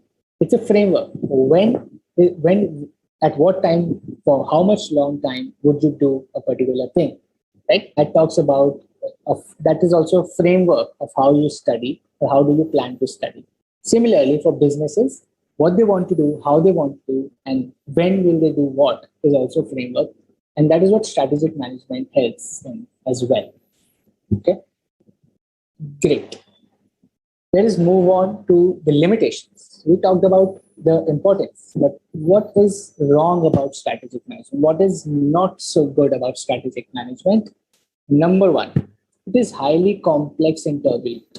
It is highly complex and turbulent environment because things are ever changing. Things are changing every single day. Situations are changing every single day. It is a highly complex and turbulent environment. And it is a time consuming process. It takes a lot of time. It is costly. You have to spend a lot of money. There's a lot of money that you have to spend on this. Difficult to estimate competitive responses to strategies. You create a strategy. How will competition react to that? Whether the competition is stronger or is it weak, right? You do not know. You do not know. So it's a limitation, right? It's a limitation. How do we plan all this? It's costly. It's time consuming, right? It's difficult to estimate. It's complex. It's turbulent, right? It's so difficult.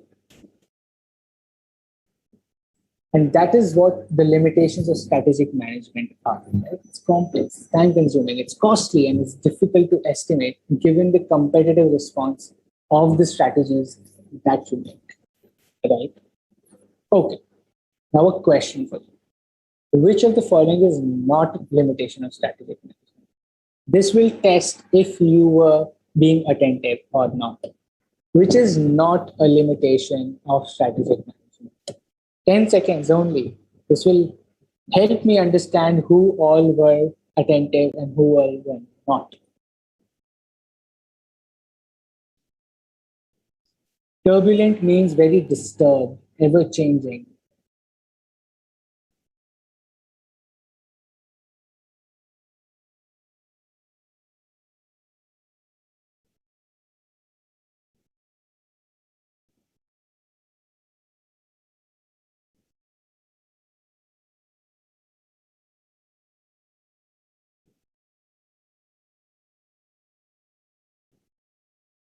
I see answers coming in.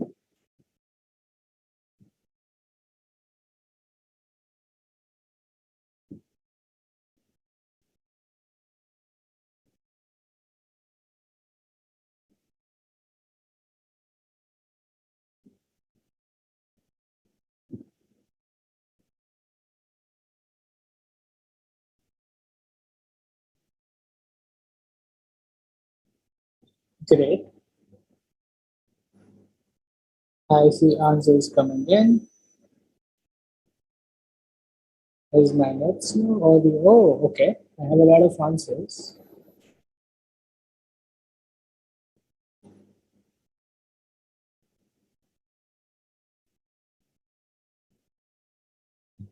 All right, the correct answer is D, understandable complex environment. That is right. That is right. Right? So I think all of you gave the right answer, but I don't see all of you answering. Why is that so? Isn't this interesting? Is it getting boring? Yes, I mean, your answers are there. I see your answers. Everyone's answers I see. Yes. Great. Let us move on. Let us move on to the next important topic, which is also very simple. Which is also very simple. The levels of business strategy, right? The strategic levels in an organization.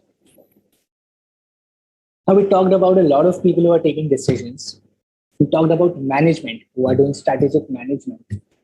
Now, the question is, how does a general organization look like? How does a basic organization look like? There are owners. On the top of the hill are the promoters, the owners. Promoters means the owners, the people who start the business, people who are promoting the business, people who own the business, right? The initial owners. The initial owners are called promoters. Then you have corporate level. Then you have corporate level. These are the people who are making all the strategic management decisions for the benefit of owners. Owners can also be shareholders. Right? Owners can also be shareholders. So these corporate level people, your C-suite people, that means CFO, CEO, CTO, CXO, CHO, right? All the C-suite people, the corporate level executives, right? They are the ones who are doing all the strategic management, the corporate level. The areas they have are like expansion of the organization, the mergers and acquisitions, research and development, right? All the major decisions, all the big decisions is what they take care of. The corporate level, the topmost level, that is C-suite executives. Number one is corporate.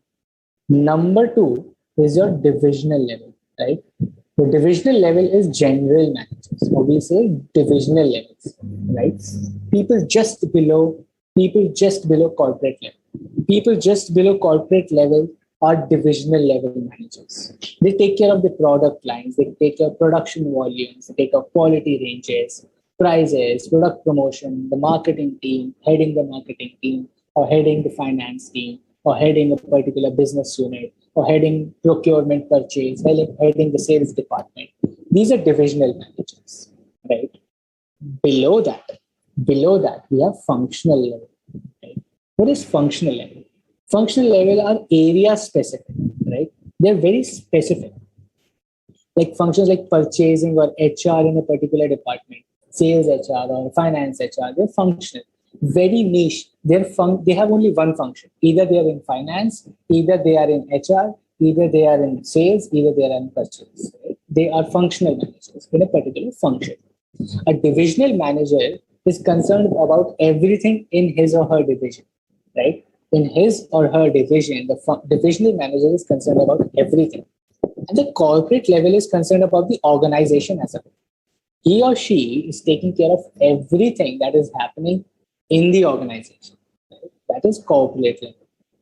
If I have to put it in an analogy as an example of a school, just to understand how these levels are in a business, if you take an example of a school, right? The school has a chairperson, that is promoter or owner, the person who started the school. Then you have a school principal. She or he is the C, corporate level. They are the C level, right? Corporate level. What do? They take care of everything that is happening in the business. They take care of everything that is happening in the school. Then you have head of department, maths HOD, science HOD, arts HOD, physics HOD, or this HOD, right? Sports HOD. These are head of departments. They are managing the entire thing that is happening in their department, right? Then you have class teachers. Below all these head of departments, you have different class teachers. They're functional level. very specific to their class. They are concerned about everything that is happening in their class. They do not take care of what is happening in the maths department as a whole or the school as a whole. They are concerned about 40, 50 children in their class. Functional level. Head of department concerned about the entire department, purchase, production, sales. In school, we're talking about the maths or the physics department. School principal, entire school they have to manage. He or she has to manage the entire school. Corporate level, they have to manage the entire business, entire organization. Promoters and owners are the chairperson, the person who started the school, who are there as the head of the school, taking care of everything. Everyone is working for them. Everyone is working for them. Everyone is working for them, right? Owners are shareholders also, just in case you're thinking one, two people, owners in general, right? Okay.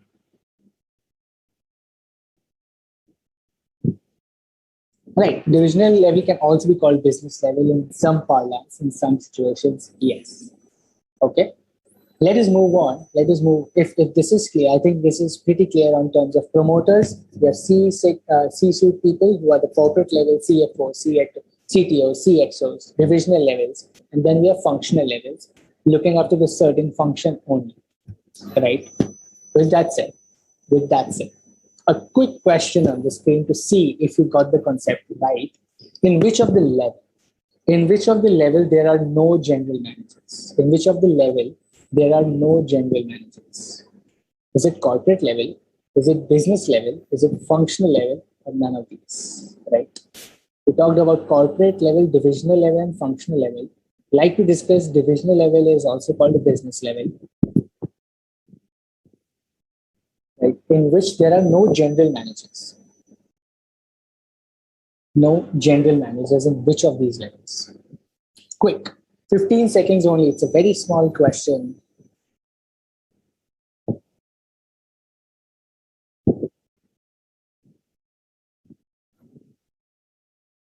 Thanks, Sumita. I think that helps. Such examples help you understand from a business point of view. So glad you like it. Great, Sipil. Thank you so much.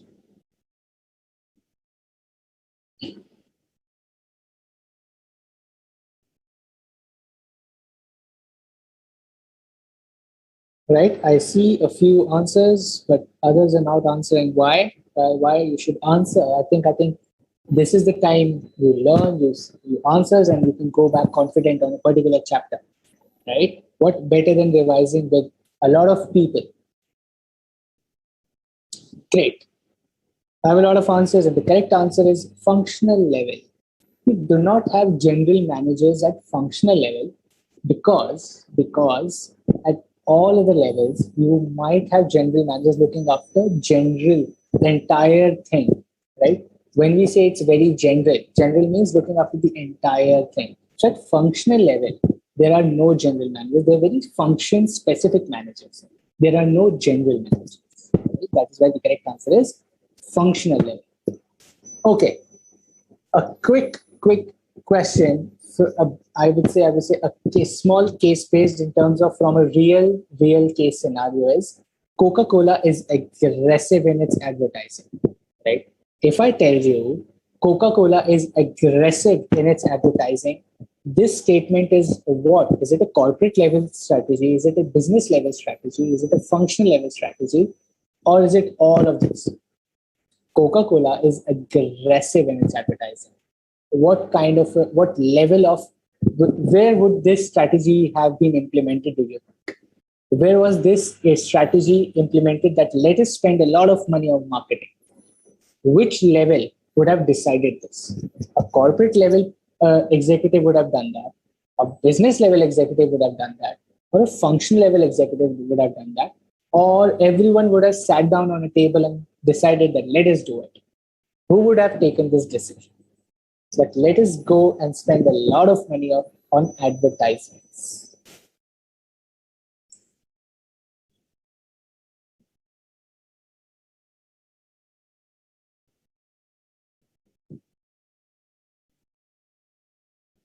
Great.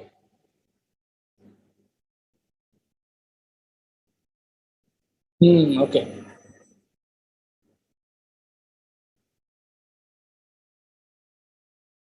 I have a few answers. I want others to answer as well. I want others to answer as well.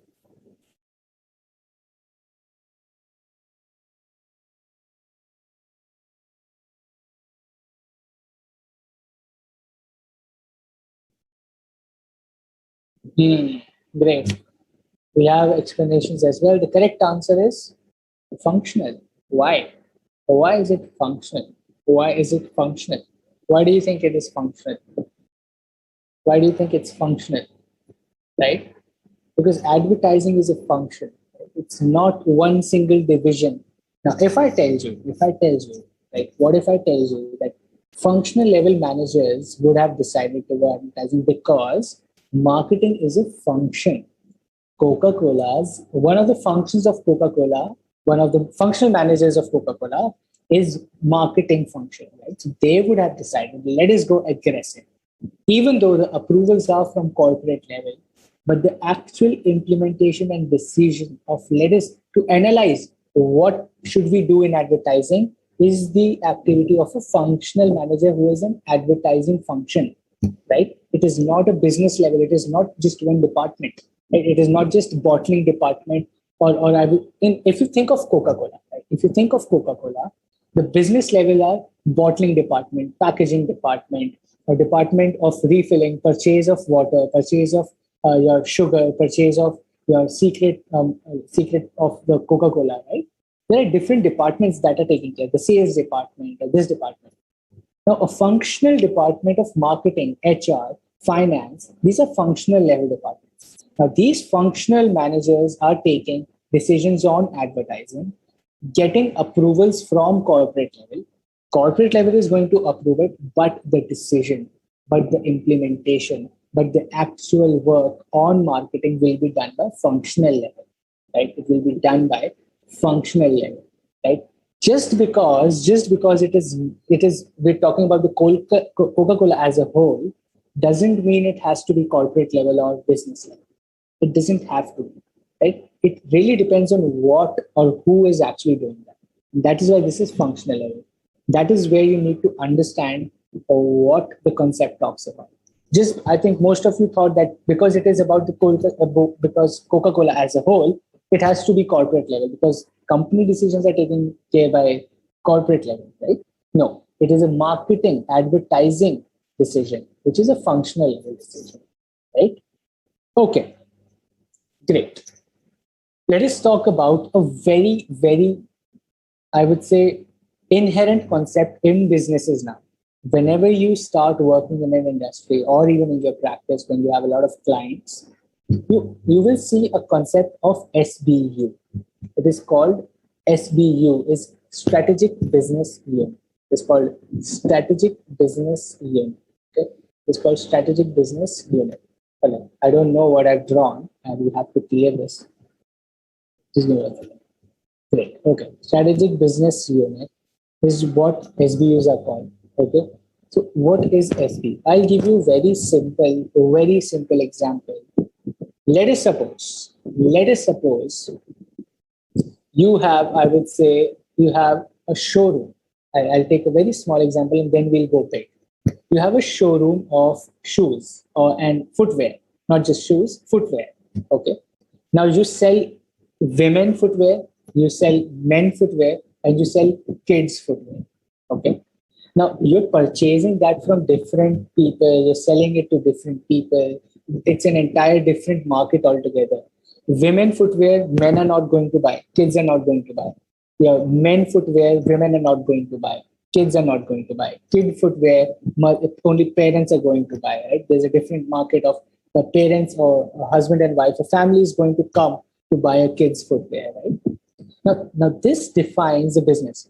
Me as a showroom owner, as a business owner of a business in footwear, I can identify that, okay, now I have different markets. I have different markets in terms of different set of customers, different set of like in outsourcing products. The product is same for the company. However, it can be easily divided into different markets. Women footwear, men footwear, kids footwear, right? So what I'll do, I'll create 3 strategic business units. Within within my business, I will create three strategic business units of men footwear, of women footwear, and of kids footwear. Okay. I will create three strategic business units so that, or why would I do that? Because let us suppose I have one person who does purchase, one person who does sales, two people who show shoes to or footwear to people who are coming in the shop, and I have one person who is doing marketing. Now, what I'll do is I'll create strategic business units and I'll hire five people for all of these SPUs. So the SPU of men footwear will have a marketing team of its own, a salesperson of its own, a purchase person of its own, and they will be concerned about their own strategic business unit, that is men footwear. Similarly, for women footwear, the other team will be concerned only about women footwear. They do not have to do anything about the men footwear. They have to focus only on women footwear. Right? Similarly, for kids footwear. Now, how does this help?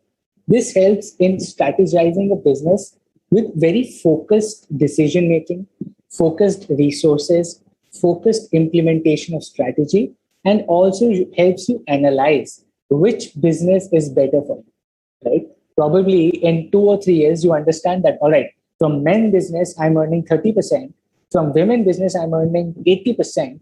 And from kids business, I'm earning nothing. People are not coming to me for buying kids shoes. So let me just stop that business entirely. Instead of stopping my entire business, I will just close down the strategic business unit of kids footwear. All right. Having said that premise, having said that example, let us go and understand what is a strategic business unit. Okay. A typical large organization that competes in several different businesses, right? In several different businesses is divided into multiple divisions and number of segments that work together to bring particular product or service to the market. Right? Different businesses, different markets. Such divisions are called strategic business units, right? Now, a strategic business unit can also be in different business. Now, we took an example of footwear, wherein I had men, women, and kids. That also can have your strategic business units. What if I have a showroom of clothes? I also have a showroom of footwear, and I also have a showroom of mobile phones, right? I have 3 showrooms. I'm a big businessman. I have just one company. Let us say my company's name is A Limited. I have 3 showrooms. I have 3 businesses: clothing, footwear, and mobile phones. I can have 3 separate SBUs: strategic business unit of footwear, strategic business unit of clothing, strategic business unit of mobile phones. That can also be a case. It really depends on how your business is. It really depends on how your business is. Again, in your footwear, I can have different SBUs: men, women, and kids. Right? It can be SBU within SBU. Right? The principal general managers of these divisions are responsible for a particular product line or SBU. Now, a men footwear, I will have a person who will be heading men footwear. He is concerned by everything related to men footwear: the sales team, purchase team, say marketing team. Everyone reports to one person who is the head of the SBU, and that head of the SBU reports to me, because I'm the owner of that entire business, which has different segments, which has different strategic business units. Right? So there you have principal general managers who head the strategic business units. Right? Easy, super easy. I'll give you go and see the example of, we all know Tata Group, right? Tata makes planes to pins, like safety pins are made by Tata, and even aeroplanes are made by Tata. So Tata Group is involved in businesses ranging from pin to plane. The top management delegates responsibilities of particular product or service, because they have a lot of products, they have a lot of services, to a general manager heading an SBU, including finance, purchase, production, marketing. Whatever is related to pin, there will be a head in the SBU who is taking care of pin department or pin company. There will be a person who will be taking care of the aeroplane company. There will be a person who will be taking care of the bottle company. There will be a person who will be taking care of consumer goods company. Right? Everything related to that, be it finance, purchase, production, this SBU head is going to take care of. This is what an SBU is all about. Now, if you carefully read the heading, SBU is a self-contained division. Is a self-contained division. That means it functions as a separate business in itself. It is a separate business in itself, which has someone heading the entire business, like a CEO of the SBU. And you have different teams within SBU, finance team of SBU 1, finance team of SBU 2, finance team of SBU 3. The purchasing department of SBU 1, purchasing department of SBU 2, purchasing department of SBU 3. So it is a self-contained division. It functions as a separate business within the business. It has a separate team, separate operations, everything is separate for it. Reporting is separate for it. And that is how businesses are able to get into a lot of more businesses, because they create small SBUs that consolidate into a big company, right? This is what SBU is all about. Any questions on that? Any questions on that? Yes, SBUs are good for conglomerates only, because only when you have different or a lot of businesses, SBU makes sense, right? Maggie, KitKat, Nescafe are all SUVs of Nestle? Can be. Yes, I think they are. I think they are. But they're different products itself. So they function as a separate business unit. Absolutely. Yes. The head of men's footwear is business level? Not necessarily.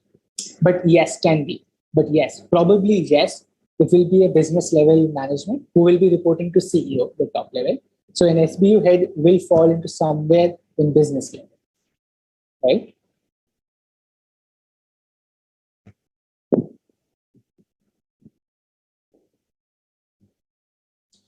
Great. Any questions there? I'll wait for a minute and then we'll quickly go to the next one. We're almost at the closure, right? Okay, I don't see any questions. I think it's all clear up till here. Let us quickly understand this basic question here, right? A company is active in a wide range of businesses, including FMCG, fintech, IT, right, and real estate. Who should be responsible for development of strategy for resources allocated to fintech? A very, very good question on the concept. Let us see who can answer.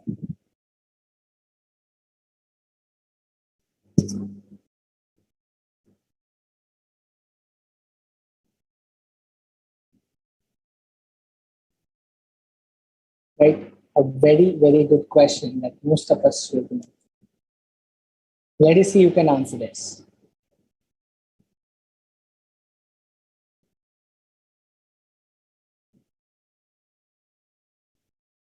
Let us see who can answer this. Wait, I already see an answer here. Good.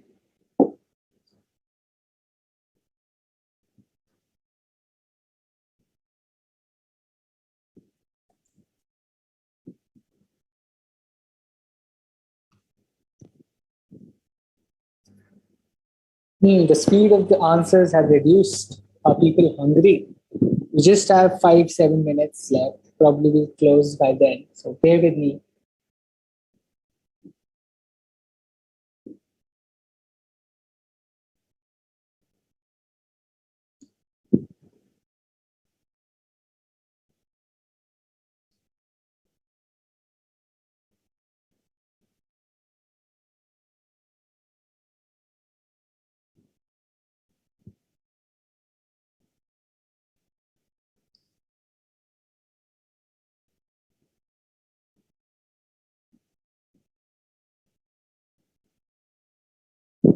Great. I see answers now. I do see. Yes. So here we are. Good. Good. I see a lot of answers. The answer is business level managers. Yes. Most of you have got it right. And I think now you get it, right? Now you get it. Like what we are talking about. This is where you get the concept right. This is where you get the concept right. Wonderful to all those who are getting it right. Right? Because they're responsible for development of strategy for resources allocated to fintech. And they are responsible for their business, which is fintech. There are different businesses, FMCG, fintech, IT, and real estate. They are responsible for development of strategy for fintech as a whole. Fintech, not just resource allocated, but it's about fintech. So business level manager, like we talked about in SVU, they will be responsible for this, right? Okay, quickly, the last topic of this chapter. The last topic of this chapter is very small and very, I would say it's self-explanatory. How does strategic management happen in not-for-profit and government organizations, right? The same way it happens in any business. Similarly, it happens in not-for-profit and government. Just remember strategic management, those 5-6 steps, wherein you have a vision, you implement, you evaluate, you change, right? You take actions, you change. This is what happens in not-for-profit and government as well, right? But the only challenge they face is, compared to for-profit firms, non-profit and government organizations often function as a monopoly, right? Railways, or I would say coal, right? So coal in India, or railways in India, or insurance is now a lot of different companies that are doing it, but earlier, LIC, right? They're monopoly. So why do they even need competitive advantage? Why will they even need a strategy? They are monopoly. They will anyway function, right? They will anyway flourish because they are the only one giving that product or service, right? Because they have no measurability of performance, right? No one can measure. You can only measure railways from that of other country, but you cannot measure railways of, all right, so railways of XYZ company is better than Indian railways. There is no railways of XYZ company, right? So because there is no measurability of performance, so why do they even need, right? Why do they need a strategic management, right? Produce, and they're totally dependent on outside funding. Government is funding them, or they're working on charity or loans. Not-for-profit are working on charity. Government organizations get money from taxation. So they're getting finances from the outside, right? Now, the problem is they face this challenge in getting the right amount of funds. Now, the problem they face is the challenge is getting the right amount of funds to keep the functioning, because the profits are not the motive. Tomorrow, if I tell you to give me 10,000 rupees, and I will go and give charity in some temple or some gurdwara or some mosque or some church, right? You will not be interested. You're like, I'm not getting something out of that. If I have to do charity, I'll do it myself. Oh, why would I give you the money, right? I'll do the charity myself. Why would I give you 10,000 rupees so that you do charity? Because the profit is not my motive. And it's difficult for me to ask for money for my business or my initiative that is not for profit. But that is why, and that is how a government or a not-for-profit organization focuses on strategic management, right? That is why they have to take care of strategic management, because they have to tell what we do, how we do, and why are we doing it. This is our vision. Now, if a government says, our vision is we will transform the entire road system in India in the next 5 years, right? And they give you a vision. They tell you how are we going to do that. They give you a business strategy. They tell you what they'll do. And then they say, all right, now you have to pay 1% tax extra for this thing, because we are going to change the roads of India. The entire road system will flourish in the next 5 years. You might be interested in giving that 1% tax, right? You might be. But that is where strategic management for government and not-for-profit comes into picture. They have to be managed strategically. They have to tell the general public, the people from whom they're asking for charity, how do they plan to do what they plan to do. That is where strategic management comes into picture for them. The process remains same, but this is why they have to be strategically managed.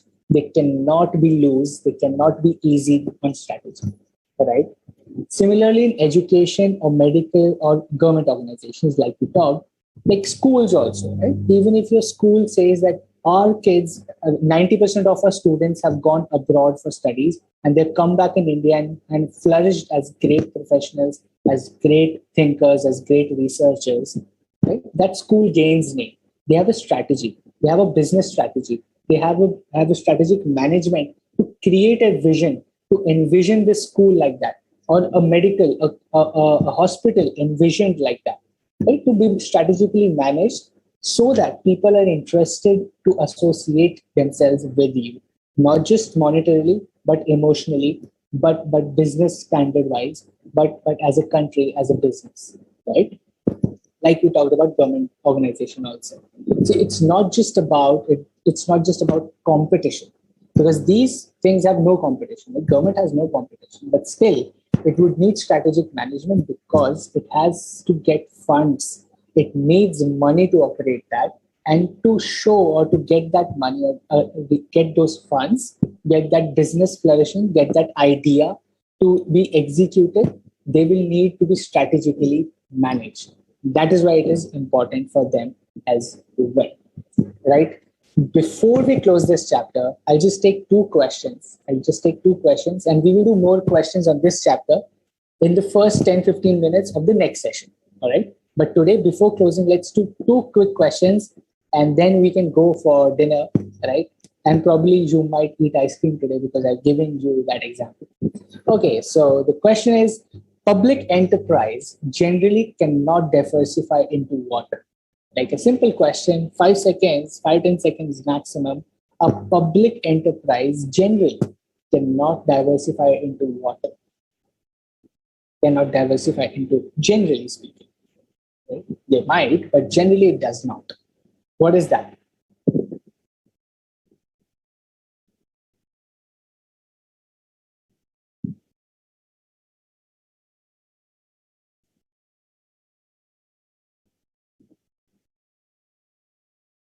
And you see, I think I would have extended, but even I'm hungry. So let's close this in next 5 minutes, and probably we'll take up the next session. And we are already above 2 minutes, so I will value your time as well. Great. So the question is on the screen. I don't see any answers as of now. Okay, let me refresh. And here we go. We have answers. Great.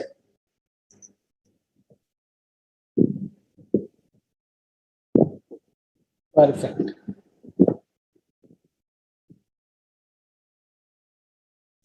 FMCG full form. Anyone can help Sushil? What is the full form of FMCG?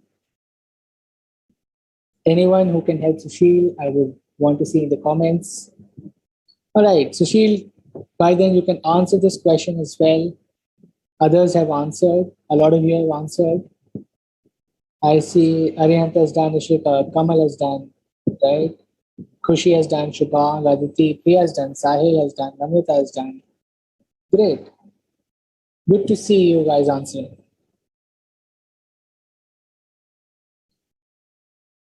Yes, Arihant has answered. It's fast moving consumer goods, Sushil, right?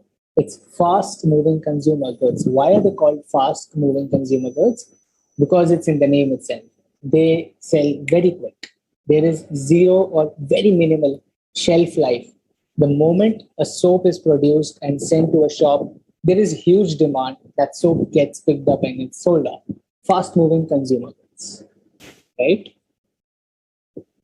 Great. The answer is unrelated businesses. Unrelated businesses, right? They can be profitable. Like LIC is profitable.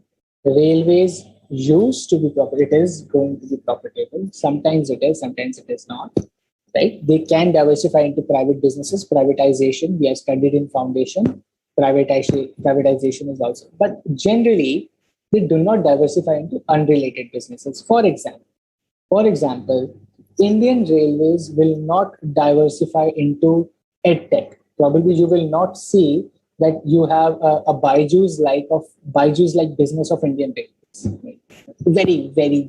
Very few chances of that ever happening. So public enterprises generally cannot diversify into unrelated businesses. In the related businesses, probably yes, but in unrelated businesses, it might not. Right? Or you won't see LIC starting its own, I would say, TV like Tata Sky. You will not see LIC TV, right? unrelated businesses generally do not happen.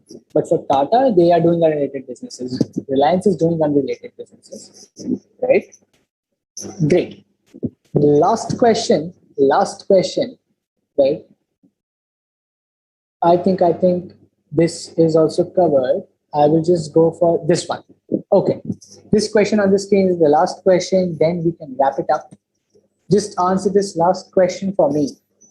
Amid pandemic, medical institutions are applying various strategies like acquiring ambulance services, operating oxygen plants, etc. This particular strategy is called what? This was not something we discussed. This is something I'm giving you a flavor of what strategic management is going to be about. This entire class sessions are going to be about, right? It is off this chapter, but let us see if you have the basic understanding of strategic management as an entire subject. Okay, great. I think take a minute on this, think through, and let me know. And this is the last question, then we'll wrap up.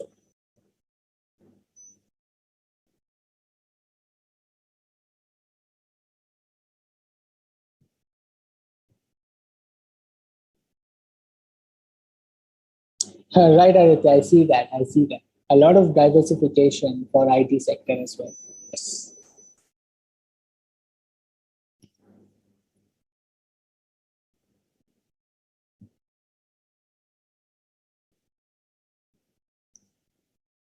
The question is on the screen.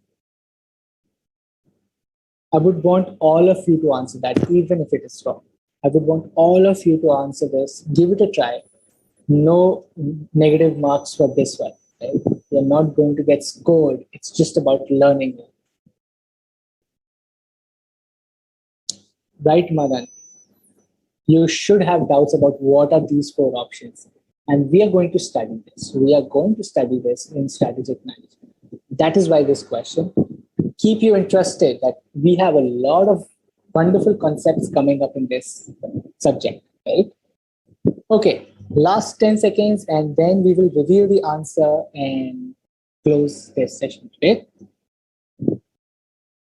All right, 5 more seconds. Anyone who wants to answer, please answer. I would want each one of you to answer them. Great. The correct answer is backward integration. The correct answer is backward integration. Why?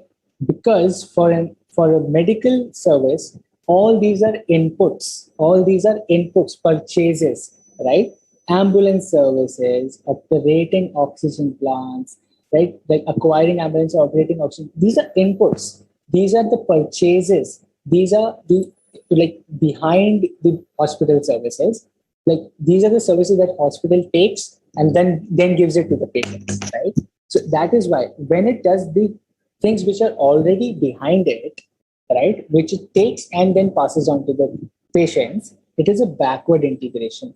It is taking up stuff, it is taking up businesses, which it actually purchases and sells, right? So that is why this is a backward integration. It is kind of a backward integration. More on this in the coming sessions. More of these topics, these discussions in the coming sessions is going to be really exciting, right? I would say thank you so much for everyone who has joined in. It is going to be a lot more case scenarios, a lot more case questions, a lot more relevant news questions I would try to put in. We will have a lot of conversation around this and a very, very good subject, a very good syllabus set up by ICAI, right? I think really interesting and really useful once you start working. I can tell you from experience, it really helps once you are there for interviews, for getting a job in the market, for starting your practice. It helps like anything, right? Having said that, I would say thank you so much for everyone who joined. It has been wonderful interacting and we will keep interacting more and more in each of the sessions, right? Call your friends or do tell people to join in that you think could help, these sessions could help, right? So I think with that, I will close the session for today. Thank you everyone for joining and we will see you in the next session with more exciting questions, more exciting concepts and more exciting examples from real news. Right. All right. Thank you so much. Have a great night and stay safe. Thank you, everyone. Thank you, Arjit, for the nice session. Thank you, ma'am.